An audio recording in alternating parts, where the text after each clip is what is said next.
Welcome back to Next Down Sports, where today we're going to be talking about the 2026 season for the Tennessee Volunteers. We'll go ahead and jump right into it.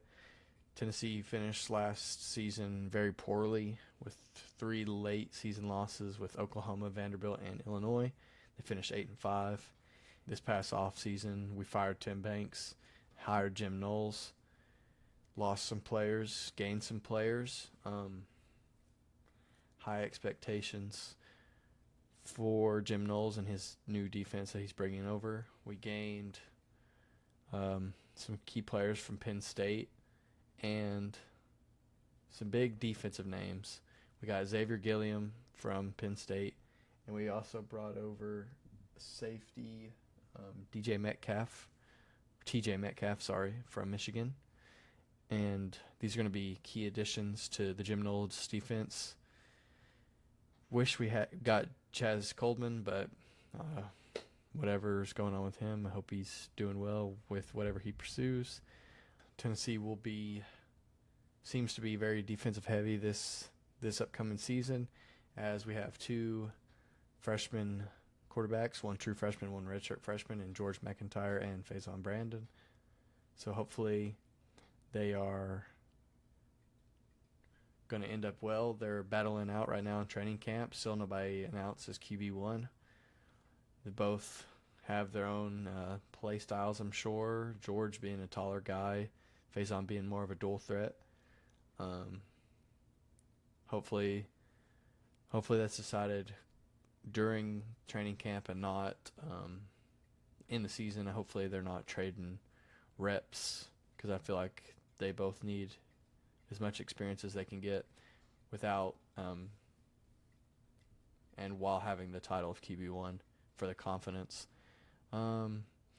Tennessee's bringing back 6 offensive starters: Deshaun Bishop, Mike Matthews, Braylon Staley, some O-linemen, and Ethan Davis. And only 3 defensive returning players, though. Ty Redmond's looking to have a huge sophomore season. He had flashes of being a great corner in freshman year, but he also got exposed a couple times, especially against the big teams like Georgia. Was a rough game for him. But hopefully his sophomore year is 10 times better, as projected. Looking forward to this next season. Tennessee most likely will stray towards a defensive-heavy side, it seems. Tennessee, coming in from last season, averaged 39.8 points per game, which ranks 6th in the country. That is very expected for a Josh Heupel offense. They pass for about 250 yards a game, which ranked 6th in the country, and 466 yards in total offense, which ranked about 7th. This is very Josh Heupel-esque. This was not surprising. This is what we expected. This is what we expect every year with Josh Heupel offense, with the run-heavy offense and big pass, explosive plays should always lead to high offense. The only issue for us last year was our defense. Our defense struggled. Unlike 2024, our defense was really bad. We were 91st in the FBS in average score. We gave up 28.8 points a game, which is terrible because our offensive points were so inflated towards our G6 games that average drops us down so bad that any close game, any good team we played was such a close game where we were just losing. So hopefully they can improve on hopefully the defense. Jim Knowles has got him in the weight room, or got him technique, defense right, and hopefully they'll be much better this year. The addition of Derek Owings as the strength conditioning coach is huge. A report came out this past week that from 2025's VMAX to 2026 is from 12 players to 47, I want to say, got up to 21 miles an hour in sprint speed, which is huge. We need to be able to fly around the field. We need to make plays, quick plays. This is going to be massive for the defense and the offense. I'm not sure how it was split and who exactly it was, but that's almost half the roster that's moving that fast, which can only be a good thing. and he's gotten our players stronger, which hopefully you'd expect that, making him the highest paid strength and conditioning coach. But looking up into this season, all right, we're up at the board now, going over 2026 season. Oh, we got kind of a glare right here, but Tennessee starts the year off at home, opener against Furman.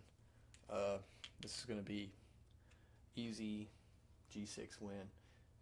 Furman last year did nothing, terrible drop off. So we'll just go ahead, and that's a W. Yeah, that's a W 100%. And then we go down to Atlanta, playing Bobby Dodd against Georgia Tech. This will be the first challenge of the year, of course, but Georgia Tech losing Haynes King, pretty much their only guy. I'm not surely based on Georgia Tech, but I know that this is going to be a hard game, regardless for Tennessee. But I will say that they come out with a W against Georgia Tech. Then we go to Kennesaw State. Bad school, notorious bad school. I'm not going to speak too much about it. That's a W. The Vols are coming into week 4, 3-0. I guess week 4, 3-0. Texas comes into town. This is going to be a tough one. This will be for sure where we find out if we have our quarterback or not. Arch Manning coming in to Neyland. Arch Manning versus Manning Royalty, Tennessee. I can't see, honestly, where Tennessee comes out and wins this game. I feel like the talent for Texas is just better than Tennessee. I'm not sure that them being at home will help. I'm sure it will. But with no real experience beforehand, I don't think that Tennessee will win this game. Let's go ahead and give them an L for that. Yeah, so the next game, at home as well, against Auburn, returning Alex Golish. Auburn, lower team in the SEC. They lost Cam Coleman to the transfer portal. Alex Golish knows Josh Heupel's offense very well, but he doesn't know how to attack Jim Knowles, I would say. So I'm going to give this game at home for the Vols a W. Tennessee could make this game hard. I'm not sure. We'll find out. Then we go to Arkansas to get our revenge for 2024's loss. Heartbreaking loss, terrible loss. Could have hosted a playoff game, but quarterbacking, defense wasn't where we wanted it on that one. But I do think we go into here and whip Arkansas. So we'll have them a W. We'll have them halfway through the year. 5-1, I think. We'll have them halfway through the year at 5-1. I think that's a pretty high. I guess you could think 6-0, but I just can't see the Vols beating Texas here. So second half of the year, we have Bama at home, and Kalen DeBoer, just nothing spectacular. It is Alabama, so I guess they did make the college football playoff. It's further than Tennessee went. I expect more out of Alabama.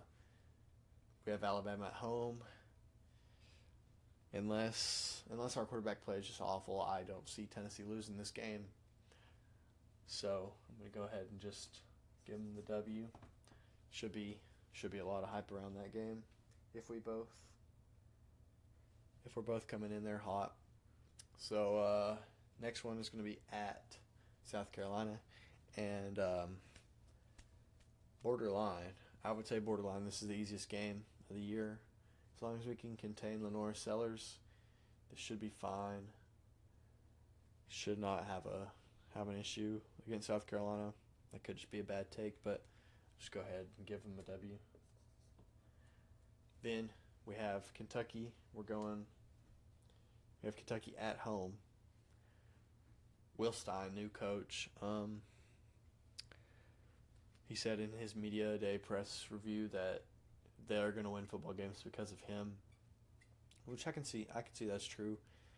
I just I don't think he has the star power. With Lance Hurd coming back to UT, I think they'll have even more motivation to beat Kentucky. I just can't see their 11 lining up against ours and beating us at home.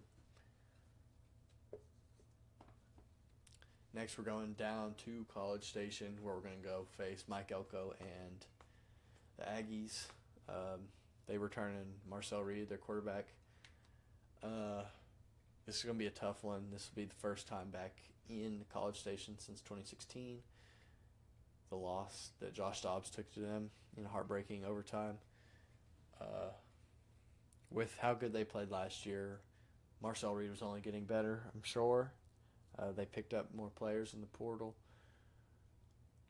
And with the uncertainty of Tennessee's quarterback play, I can't pick them on the road against a team that was as high as number 3 in the country last year. And they didn't lose many players. So I'll have to give Tennessee a loss against Texas A&M. All right, now we have LSU. Lane Kiffin coming back in town. I'd like to see the Vols win, but the talent. LSU brings in a lot of talent with a huge NIL budget. And if craziest, I think it's the highest NIL budget in college football. Plenty of players. Lane Kiffin beat Josh Heupel before at home. I'm not sure that Tennessee can do it with, of course, uncertain quarterback play. Not sure how Sam Levitt will play for LSU. If his time at Arizona State was just because he was playing in the Pac-12, or Pac-12, Big 12. I think he played in both. So unfortunately, it hurts to say I have to give them an L against LSU. Next and final game of the season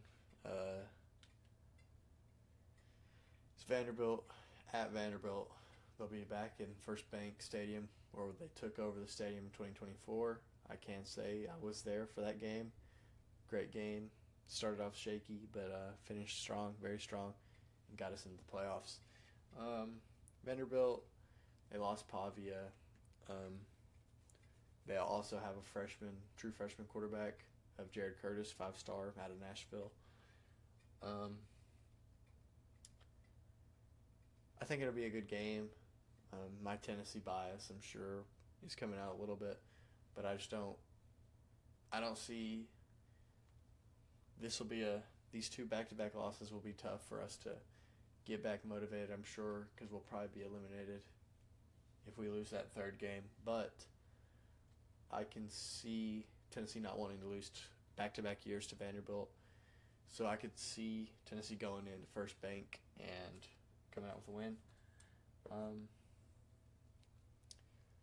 So that'll finish my predictions. Tennessee's final year or final record going 9-3.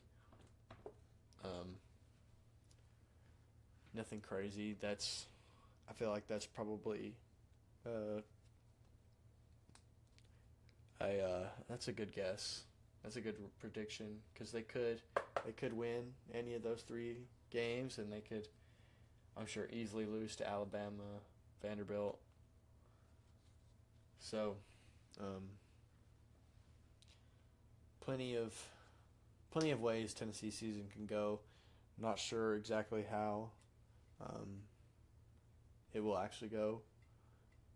There's so much unknown about the Vols this year that gives it a hard pick. I think that's a hard pick for the Vols this year. I think a 9-3 is a good base. They could go lower, I'm sure. They can easily go higher, I guess. So I think that'll wrap it up for my 2026 review of the Tennessee Volunteers.